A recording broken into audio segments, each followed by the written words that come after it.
আসসালামু আলাইকুম। আজকে তৈরি করব থানকুনি পাতার ভর্তা। অ্যাকচুয়ালি থানকুনি পাতার ভর্তা তৈরি করতে বিশেষ কিছু উপকরণ লাগে না। টুকিটাকি যা যা লাগে, রসুন, কাঁচা পেঁয়াজ, কাঁচা মরিচ, ধনেপাতা আর থানকুনি পাতা। সবগুলো উপকরণ একসাথে নেওয়ার পরে পরিমাণ মতন লবণ দিয়ে আমি এটাকে একটা ফ্রাই প্যানে হালকা বাদামি করে ভেজে নিয়েছি। ভাজতে ভাজতে একটা বিষয় শেয়ার করি।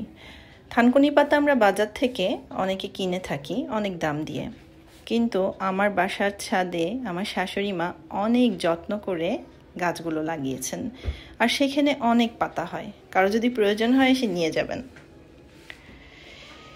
ভাজা সম্পূর্ণ হলে এবারে উপকরণগুলো আমি একটি ব্লেন্ডার মেশিনে নিয়ে নিচ্ছি, আর ব্লেন্ড করার সাথে সাথেই তৈরি হয়ে গেল থানকুনি পাতার ভর্তা।